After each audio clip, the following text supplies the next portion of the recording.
तो हेलो दोस्त, कैसे आप लोग? आशा करता हूँ अच्छे होंगे, स्वस्थ होंगे और पढ़ने के लिए उतावले होंगे। दोस्तों आज के नए वीडियो में दोस्तों मैं आपको बताऊंगा वृत्त और त्रिभुज के बारे में, जिसको आप लोग जानते हैं सर्किल एंड ट्रायंगल। इसकी विशेषताओं का जिक्र करेंगे आज, और इसके साथ जो फार्मूला होता है उसको भी मैं आपको आज बताऊंगा दोस्तों। ठीक है, अगर इस वीडियो पर आएंगे हैं तो इस वीडियो को अंत तक देख के जाएगा, काफ़ी नॉलेज आपको मिलेगा। इस तरह को आपको कभी किसी ने बताया नहीं होगा दोस्तों इस यूट्यूब पर। ठीक है ना, सबसे पहले मैं आपसे कहना चाहता हूँ कि वीडियो को पूरा देखिएगा। ठीक है, चलिए वीडियो को स्टार्ट करते हैं। और आपके मन में जो भी उतावले का प्रश्न उठेगा दोस्तों, उतावला होता हुआ वो प्रश्न को आप कमेंट करेंगे, फिर से मैं दूसरी वीडियो में आपको इसी तरह से समझा दूंगा। ठीक है, चलिए दोस्तों आज स्टार्ट करते हैं। आज का जो हमारा सबसे पहले जानेंगे क्या, वृत्त के बारे में, कि वृत्त कहता क्या है दोस्तों। ठीक है, ये सिर्फ कमजोर छात्रों के लिए व्यवस्था किया गया है, जो छात्र वृत्त और त्रिभुज के बारे में कुछ भी नहीं जानते हैं तो इस चैनल पर हमेशा बने रहे दोस्तों, आपको ऐसे ही नए नए चीज़ देखने को मिलेगा दोस्तों। ठीक है, चलिए आज स्टार्ट करते हैं। वृत्त के बारे में आपको पहले मैं बता देता हूँ कि वृत्त है क्या। ठीक है, देखिए अलग से पेज पर एक, हम आपको पहले समझाता हूँ कि अलग से पेज पर एक वृत्त के बारे में आपको। देखिए यहाँ पर मान लीजिए कि गोलाकार बिंदु है। ठीक है, ये इस तरह से मिलाएंगे नहीं, मान लीजिए कि इस तरीक़ा से गोलाकार बिंदु है, ऐसा ऐसा बिंदु है। ठीक है, और एक समान दूरी पर। ठीक है, इस समान दूरी से इस पर मिले गए खींचे गए गोलाकार आकृति को हम क्या कहते हैं, वृत्त कहते हैं दोस्तों। ठीक है, किसी समतल में एक नियत बिंदु से, यानी किसी समतल है, समतल मतलब होता है चिकना, किसी नियत बिंदु से, है ना, नियत बिंदु से समान दूरी पर स्थित, समान बिंदु से समान दूरी पर देखिए स्थित समान बिंदु से बने आकृति को हम क्या कहते हैं, वृत्त कहते हैं। ठीक है दोस्तों, इसमें देखिए जो होता है बीच वाले को केंद्र बिंदु बोलते हैं। ठीक है, और यहाँ से यहाँ तक केंद्र से लेकर के परिधि तक की दूरी को क्या कहते हैं, त्रिज्या कहते हैं। और कोई रेखा यदि केंद्र से होकर वृत्त के दोनों सिरा तक टकराता है, परिधियों तक, ठीक है, तो यह कहलाता है व्यास। और बिना केंद्र से होकर कोई रेखा गुजरता है तो को कहते हैं हम लोग दोस्त जीवा। क्या कहते हैं, जीवा कहते हैं। और इसके चारों तरफ अगर जो घूमता है तो उसको हम क्या कहते हैं, परिधि कहते हैं। क्या कहते हैं, परिधि। और अंदर वाले भाग को हम बोलते हैं क्षेत्रफल दोस्तों। ठीक है, अच्छी तरीके से आपको समझ में आ गया होगा। ठीक है, अब चलते हैं पेज पर हम। ठीक है, देखिए यहाँ पर भी हम सबसे पहले क्या करेंगे दोस्त, एक वृत्त बना लेंगे हम। ठीक है, आपको अच्छी तरीके से समझ में आ रहा होगा कि क्या हम कर रहे हैं। ठीक है, ये मान लीजिए कि एक बिंदु के द्वारा समान बिंदुओं से बना है। ठीक है, यहाँ पर देखिए बीच में हम ले लेते हैं यहाँ पर एक केंद्र। क्या ले लें दोस्तों, केंद्र, जिसका नाम देते हैं हम ओ। क्या दे देंगे, ओ दे देंगे हम यहाँ पर। और देखिए केंद्र से होता हुआ कोई रेखा गुजरता तो उसको हम क्या कहते हैं, वृत्त का व्यास कहते हैं। तो इसको ए मान लेंगे और इसको क्या मान लेंगे, बी मान लेंगे। तो यहाँ हम लिख लेंगे दोस्तों क्या, कि व्यास है। क्या है, व्यास, जिसका नाम क्या है, ए बी है। ठीक है, और यहाँ से देखिए ओ से लेकर के ए तक के बीच की दूरी को हम क्या बोलते हैं, त्रिज्या बोलते हैं। क्या बोलते हैं दोस्तों, त्रिज्या। त्रिज्या को ओ ए या तो बोल सकते हैं या तो ओ बी हम बोल सकते हैं। ठीक है, ओ ए भी होता है और ओ बी भी होता है, दोनों क्या है, त्रिज्या। और यदि बिना केंद्र से होकर कोई रेखा गुजरता है तो उसको हम लोग बोलते हैं जीवा। क्या बोलते हैं, जीवा बोलते हैं। ठीक है, जिसका नाम दे देते हैं सी और डी, तो यहाँ पे दे देंगे सी डी, क्या है, जीवा।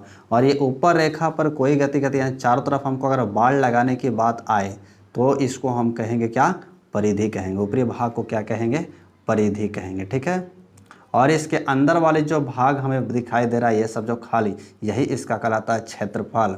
क्या कहलाएगा, क्षेत्रफल कहलाता है। ठीक है, अब बात करते हैं इसकी विशेषता पर। ठीक है, चलिए बाकी तो इसके अंदर का तो हम भाग जान गए, अब वृत्त की परिभाषा भी तो लिख लेते हैं पहले, कि वृत्त की परिभाषा क्या कहता है आपका। ठीक है, देखिए वृत्त क्या है। ठीक है, किसी समतल में एक नियत बिंदु से, देखिए लिखेंगे किसी समतल में,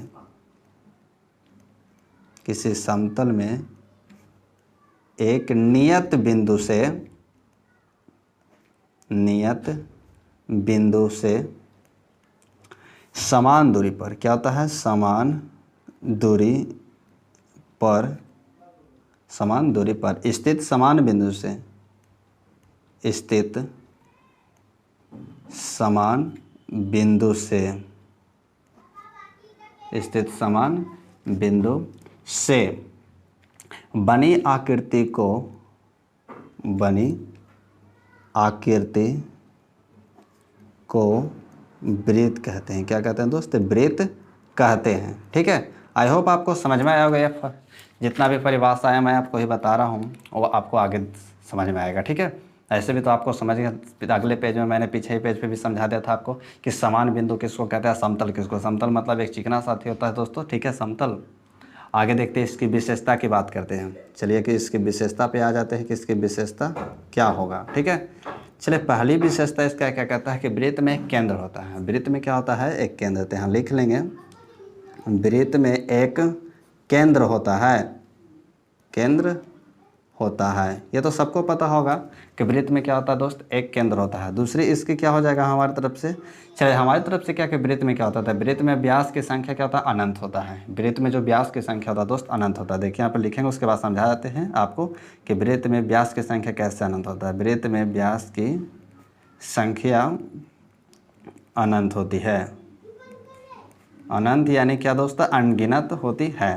देखिए कैसे होता है अनंत? यहाँ देखिए, ये जो कोई रेखा, मान लीजिए कि यहाँ पर आपको कोई रेखा दिखाई जा रहा है, ठीक है, और यहाँ से मतलब कि एक केंद्र बिंदु, केंद्र से होकर कोई रेखा अगर गुजरता है, ठीक है, कोई रेखा गुजरता तो इसी को हम क्या कहते हैं? व्यास। तो हर एक तरीक़ा से गुजर सकते हैं, इधर से भी गुजर सकता है, सिर्फ केंद्र से होता हुआ गुजरना चाहिए, ठीक है, वही हमारा क्या कहलाता है? व्यास कहलाता है दोस्तों। आई होप आपको समझ में आया होगा, ठीक है। चलिए तीसरी विशेषता की बात करें इसकी तो क्या हो जाएगा? तीसरी विशेषता हो जाएगा दोस्तों कि वृत्त में त्रिज्या की संख्या भी क्या होता है? अनंत होता है। तो हम लिख लेंगे हम कि वृत्त में त्रिज्या की संख्या अनंत होता है। त्रिज्या की संख्या क्या होता है दोस्त? अनंत होते हैं, अनंत होती है। त्रिज्या की संख्या क्या होती है? अनंत होता है। चौथे की बात करें तो इसमें क्या हो जाएगा कि वृत्त में जीवा की संख्या भी अनंत होता है। वृत्त में जीवा की संख्या, वृत्त में जीवा की संख्या क्या होता है? अनंत होता है, अनंत होता है। अब कैसे अनंत होता है तो मैं इस पेज पे आपको समझाता हूँ कि वृत्त में जीवा की संख्या। देखिए यहाँ पर एक अलग से वृत्त फिर मैं लेता हूँ, यहाँ से एक केंद्र हो गया। जीवा तो बिना केंद्र से होता हुआ गुजरता है, इधर से गुजर सकता है ना, तो इसमें भी अनंत हम गुजार सकते हैं, ठीक है।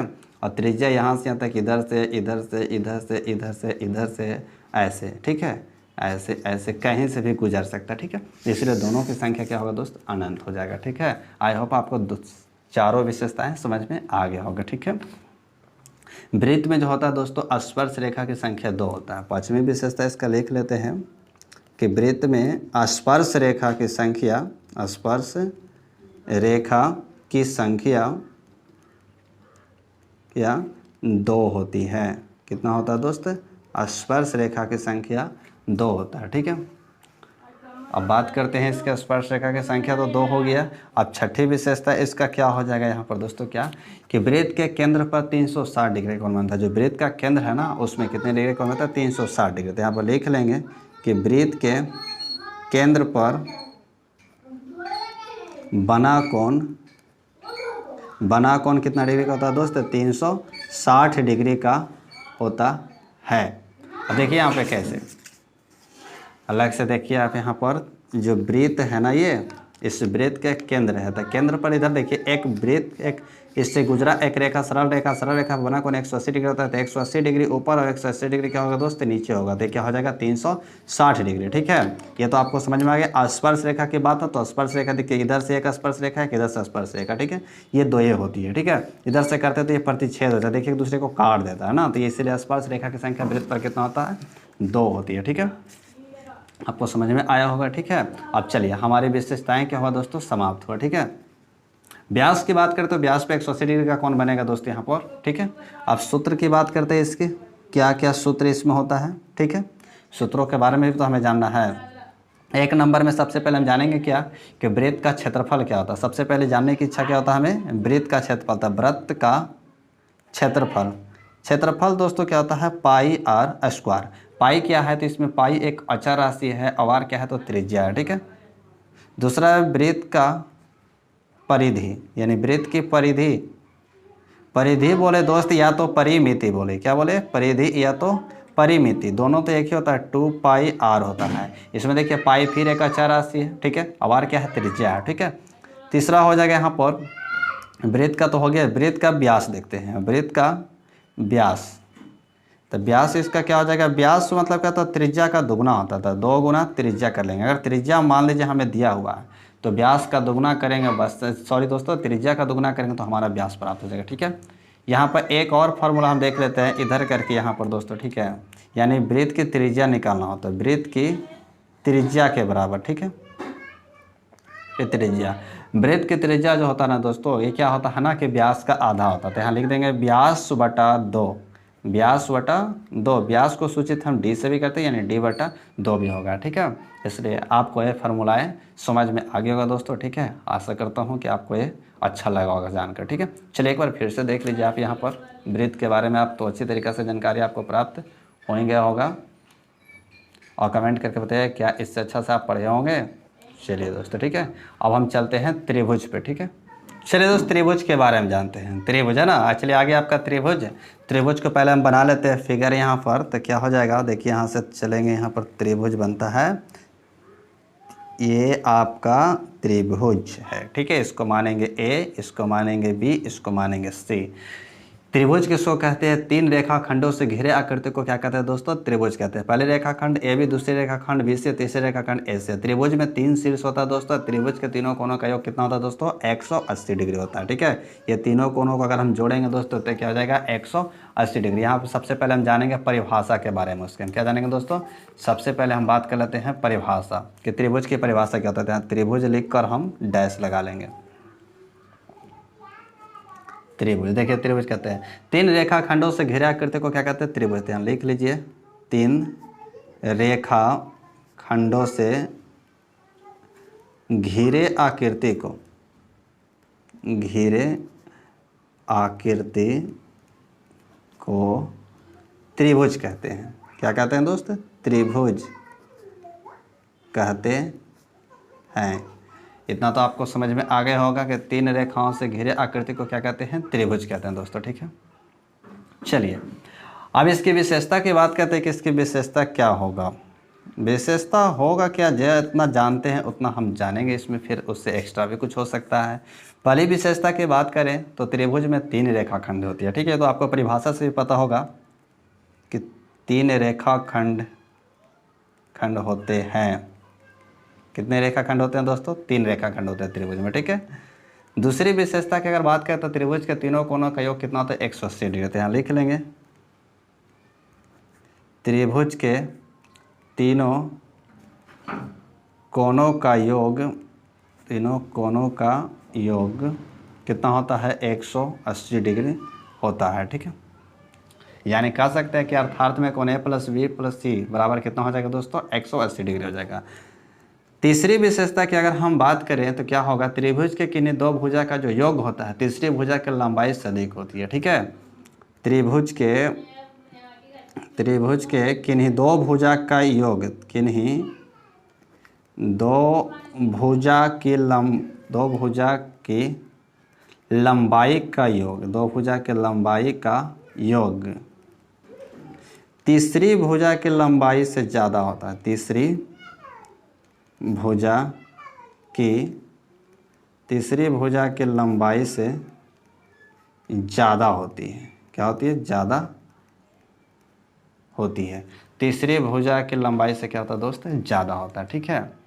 चलिए हमारा तीसरी विशेषता भी समाप्त। चौथा होता है क्या, कि त्रिभुज में 3 गो शीर्ष बिंदु होता है, ठीक है। चौथी अंतिम विशेषता है दोस्तों, ठीक है, कि त्रिभुज में 3 शीर्ष होते हैं, 3 शीर्ष होते हैं, ठीक है। अब बारी बारी से इन विशेषताओं को जांच करते क्या ये सही बोल रहा है। पहली विशेषता क्या, 3 रेखाखंड होता है। देखिए यहाँ पर त्रिभुज में कितने रेखाखंड है, एक तो देखिए पहले ए बी हो गया, फिर दूसरा बी सी हो गया, तीसरा ए सी हो गया। 3 रेखाखंड, तो हमारी विशेषता सही है। दूसरा कहता है कि त्रिभुज के तीनों कोनों का योग 180 डिग्री होता है। दोस्तों ये आपको मानना पड़ेगा, और दूसरी वीडियो में आपको समझाऊंगा कि कैसे 180 डिग्री होता है, ठीक है। प्रूफ करके दिखाऊंगा, ठीक है, कि त्रिभुज के तीनों कोण यानी कोण ए, कोण बी और कोण सी को जोड़ेंगे तो 180 डिग्री होगा, तो होगा दोस्तों, ठीक है। बहुत वैज्ञानिकों ने, बहुत महान वैज्ञानिकों ने बताए हैं कि तीनों कोनों का योग कितना डिग्री होता है, 180 डिग्री होता है, ठीक है। अगले बात करें तो क्या होता है कि त्रिभुज के किन्हीं 2 भुजा के लंबाई का योग जो तीसरी भुजा की लंबाई से क्या होता है, ज़्यादा होता है। कैसे मान लें, यहाँ पे देख लीजिए।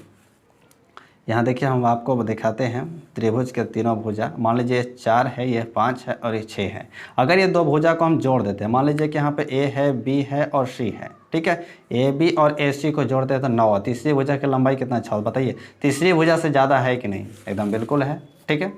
तीसरी विशेषता भी हमारी सही है। चौथा क्या, त्रिभुज के 3 शीर्ष बिंदु। तो त्रिभुज के 3 शीर्ष बिंदु तो है ही।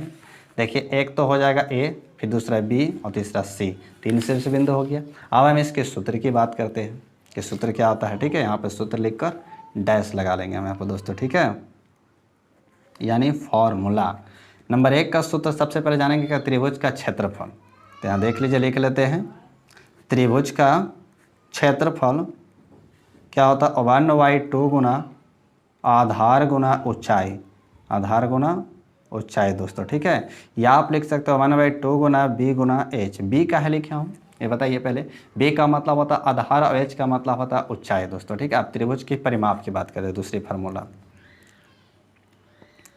त्रिभुज का परिमाप। परिमाप क्या कहते हैं? मतलब सभी भुजा को जोड़ देंगे ना तो ये परिमाप हो जाता है। लिख देंगे यहाँ पर त्रिभुज में 3 भुजा होता है, तो तीनों भुजा का योग, तीनों भुजा का योग, अर्थात यानी या करके लिखिएगा तो 3AB हो सकता है, ठीक है। अब एक और फार्मूला आता है, ज़्यादातर त्रिभुज का अर्ध परिमाप भी खोज लेता है, तो यहाँ पर हम निकाल लेते हैं त्रिभुज का अर्ध परिमाप। अर्ध परिमाप की बात करें तो बस कुछ नहीं करना है, 3A/2 कर देना है। क्या है कि तीनों भुजाओं का योग में 2 से भागा देंगे तो वही आधा। अर्ध परिमाप करने का मतलब क्या दोस्त? आधा, ठीक है। आई होप आपकी सभी फार्मूले समझ में आया होगा और इनकी विशेषता भी समझ में आया होगा दोस्तों। अगर चैनल पर नए हैं तो चैनल को सब्सक्राइब करके बेल आइकन को प्रेस कर लीजिएगा। वीडियो अच्छा लगा तो वीडियो को लाइक करके अपने दोस्तों के पास शेयर भी कर दीजिएगा इसको, ठीक है, ताकि आपकी मदद से आपके दोस्त भी समझ सकते हैं, ठीक है। चलिए दोस्तों, अब हमें इजाज़त दीजिए, तब तक के लिए मिलेंगे आपको नेक्स्ट वीडियो में। इसी तरह के इंटरेस्टिंग वीडियो के लिए दोस्तों चैनल को सब्सक्राइब करके रख लिया, ठीक है।